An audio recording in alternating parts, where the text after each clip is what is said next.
सावन के महीने का नियम, 2 लोटे जल लेकर देवादिदेव महादेव के सामने जाइए। यहां अशोक सुंदरी वाली जगह से दोनों धार एक साथ चढ़ाना प्रारंभ करिए और करते करते वो धार शंकर भगवान के शिवलिंग पर ले जाकर छोड़ दीजिए।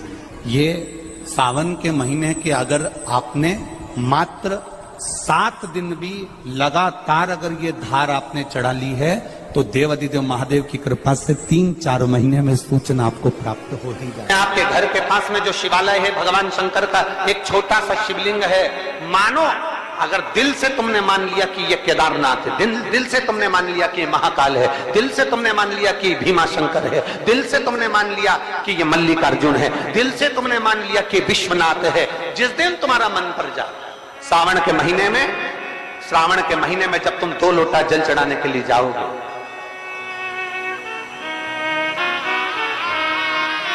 श्रावण के महीने में जब तुम 2 लोटा जल चढ़ाने के लिए जाओगे और 2 लोटा जल तक तुम अपने हाथ में लेकर चढ़ाओगे, जिस दिन तुम्हारा चित्त में मन में आ जाए कि आज मैं विश्वनाथ नहीं गई हूं, मैं सावन के महीने में मैंने विश्वनाथ का दर्शन नहीं करा है, सावन के महीने में मैं काशी नहीं गई, सावन के महीने में मैं गंगा के घाट पर नहीं गई, जिस दिन सावन के महीने में तुम्हारे मन में आ जाए 2 लोटा जल लिया, शंकर जी को चढ़ाते हुए अपने मन में विचार कर लिया कि मेरे विश्वनाथ, मैं तुम्हारे दरवाजे तो नहीं आ सकी, पर मेरे जल में अगर बल होगा तो इस जल को आप वहां से यहां आकर स्वीकार कर लोगे। वो विश्वनाथ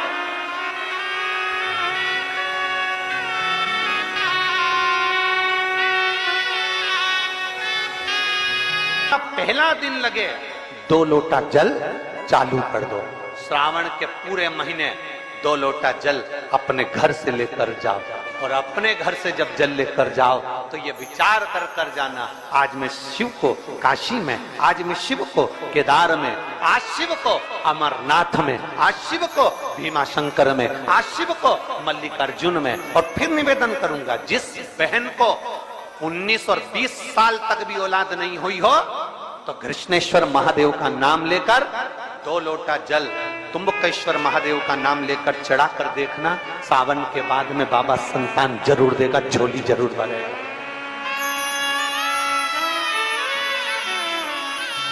कहीं नहीं जाना, अपने नजदीक में, अपने घर के पास में, अपने मोहल्ले में, अपनी गली में, अपने चौराहे पर, अपने घर के पास में जो शिवालय हो, जो शंकर का मंदिर हो, वहां जाओ, 2 लोटा जल समर्पित करो और फिर निवेदन करूंगा, जल से ज्यादा जरूरी है मेरे भोलेनाथ जी के मंदिर की सफाई करना।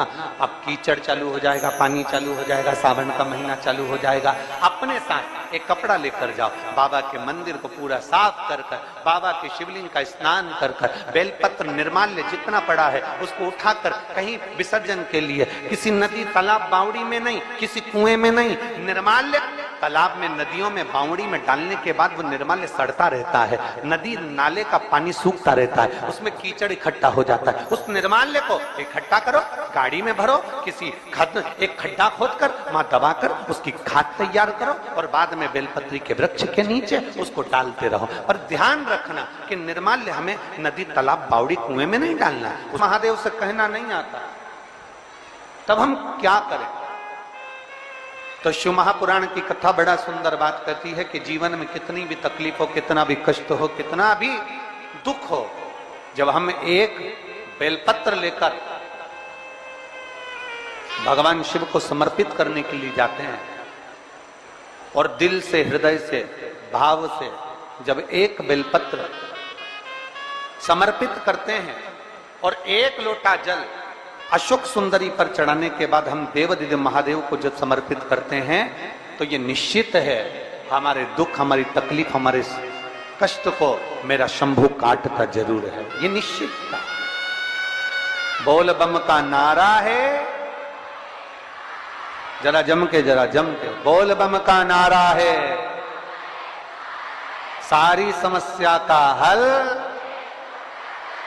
जब हमारे भीतर कोई तकलीफ होती है, हमारे भीतर जब कोई कष्ट होता है, हमारे भीतर जब कोई दर्द होता है, हमारे भीतर जब कोई दुख होता है, तब हम देवादिदेव महादेव को 1 लोटा जल समर्पित कर कर अपने हृदय की बात भगवान शिव से जरूर करते हैं। जरूर थोड़ी सी भी विषम परिस्थिति चल रही है,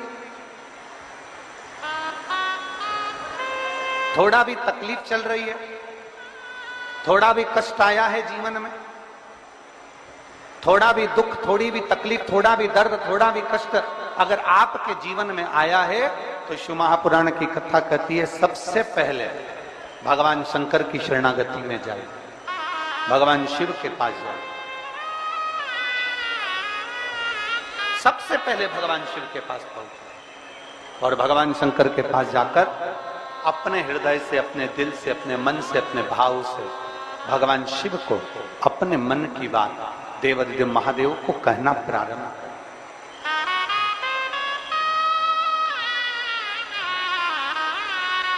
अपने भीतर जो संशय है, अपने भीतर जो संशय उत्पन्न हुआ है, अपने भीतर जो हम संशय में आए हैं, उस संशय को मिटाने के लिए, अपने भीतर के दुख को, अपने भीतर की तकलीफ को, अपने भीतर के कष्ट को मिटाने के लिए कहीं दूसरी जगह नहीं जाए। शिव महापुराण की कथा कहती है अगर जीवन में दुख भी आया है, तकलीफ भी आई है, कष्ट भी आया है, पड़ोसी के यहाँ रिश्तेदारों को, नातेदारों को, कुटुंब को, कबीले को जाकर कहोगे, वो दुख मिटने वाला नहीं, वो संशय समाप्त होने वाला नहीं, वो तकलीफ समाप्त होने वाली नहीं, वो दुख समाप्त होने वाला नहीं है।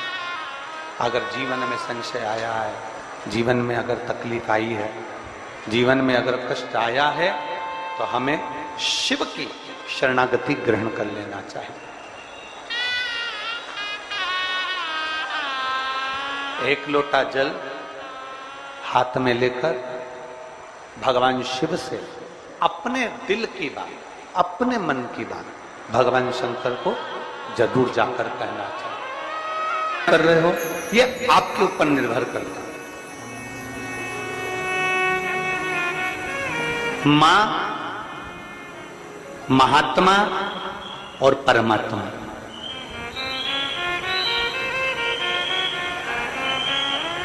एक मां, दूसरे नंबर पर महात्मा और तीसरे नंबर पर जम के बोलो जरा, अच्छे जम के बोलो, परमात्मा। ये तीन आपको देखते तक नहीं, फिर भी अपना पूरा प्रेम, अपनी पूरी वात्सल्यता, अपनी पूरी करुणा, अपनी पूरी उदारता ये आपके ऊपर उंडेल देते हैं। कौन कौन? जम के बोलो जरा। पहले नंबर पर आवाज नहीं आई, जम के जरा। मां, दूसरे नंबर पर महात्मा और तीसरे नंबर पर परमात्मा। जब बच्चा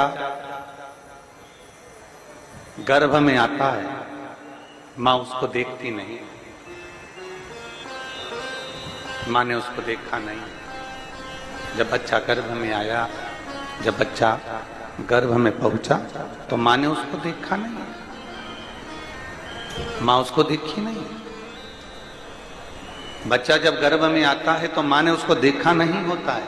बच्चा जब गर्भ में आता है तो मां उसको निहारी नहीं होती है, पर मां अपनी पूरी करुणा, अपनी पूरी उदारता, अपनी पूरी वात्सल्यता, अपना पूरा प्रेम मां उस बच्चे को दे देती है। पूरी करुणा दे दी मां ने, पूरी ये हैं शंकर के भक्त, ओघड़दानी के भक्त, शंभू के भक्त, त्रिकालदर्शी कैलाशी के भक्त।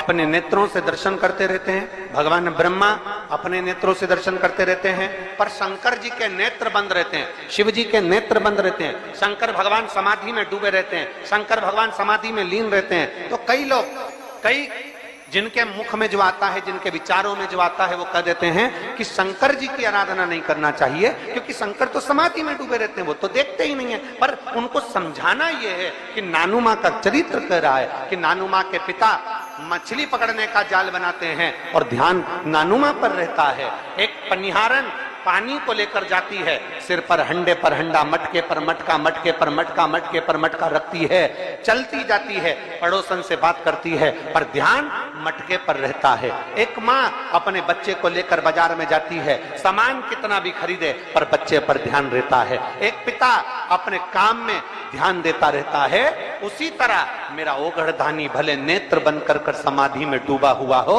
पर जो एक लोटा जल चढ़ाता है मेरे शंकर का ध्यान उस पर बना ही रहता है। वृक्ष लता से स्नान कराऊंगी, ये अपने भीतर एक संकल्प अपने भीतर लेना है कि श्रावण के महीने में हमें शिव को कैसे रिझाना है, शंकर को कैसे प्रसन्न करना है, शंकर को कैसे प्रकट करना है। शंकर को देव अधिदेव महादेव को पकड़ने का जाल इंसान नहीं बना सकता, वो तो शंकर देव अधिदेव महादेव किसी के दिल में आकर बैठ जाते हैं तो वो हृदय के जाल में शंकर को पकड़कर अपने दिल में बिठा लेता है। कोई कोई लिंग के सम्मुख में सत्य बोला है।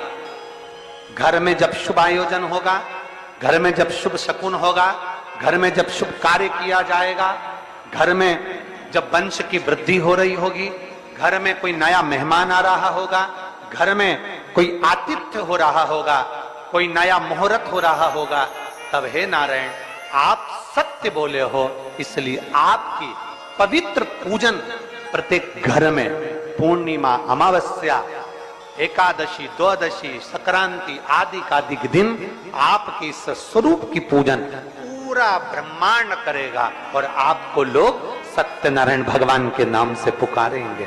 बोल सत्यनारायण भगवान की। इसीलिए स्कंद पुराण का रेवा खंड कहता है, इसलिए हमारे यहाँ जब सत्यनारायण भगवान की हम कथा श्रवण करते हैं, प्रथम अध्याय पूर्ण होता है, द्वितीय अध्याय पूर्ण होता है, तो विद्वान ब्राह्मण जन कहते हैं इति श्री रेवा खंडे प्रथम अध्याय।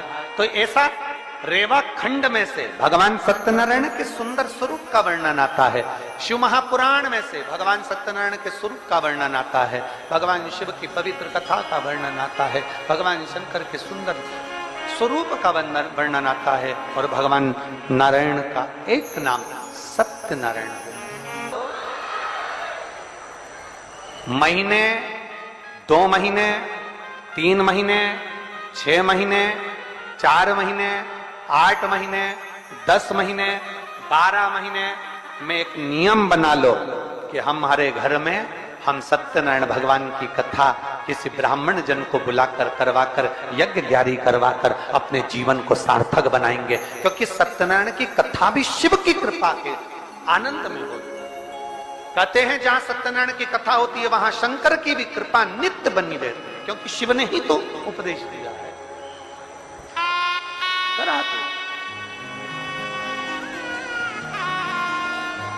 हमारे यहाँ तो माताएं बड़ा सुंदर सुंदर भजन भी गाती हैं, सतना पर चढ़ेगा पर शिव पर कभी नहीं चढ़ेगा, कभी नहीं।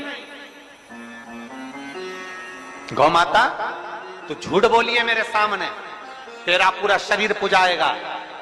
कन्यादान, वस्त्रदान, मुद्रादान, स्वर्णदान, अन्नदान, सारे दान आगे से होंगे, पर गौदान पीछे से होगा, गाय की पूंछ पकड़कर किया जाएगा, क्योंकि तू झूठ बोल गई मेरे सामने। सारे देवताओं की परिक्रमा आगे से, पर गौ माता की परिक्रमा पीछे से होगी। गाय की परिक्रमा आगे से नहीं होती, पीछे से चालू होकर पीछे विराम होती। तू झूठ बोल गई मेरे सामने। गौ माता तू जगत की मां कहलाती है, गाय माता भी कहती है मुझे क्षमा कर, मेरे मुख से झूठ निकल गया। केतकी का फूल कहता है क्षमा करिए, मेरे मुख से झूठ निकल गया। ब्रह्मा जी क्षमा नहीं मांगते, क्षमा नहीं। ब्रह्मदेव कह रहे हैं कि आकाशवाणी झूठी है, आकाशवाणी झूठी। भगवान शंकर ने अपने तुरंत पैर का नख तोड़कर फेंका, काल भैरव प्रकट कर लिया। काल भैरव को आज्ञा करी ब्रह्मा का सिर काट दो। जिस मुख से वो झूठ बोल रहा, जिस मुख से वो झूठ बोल रहा,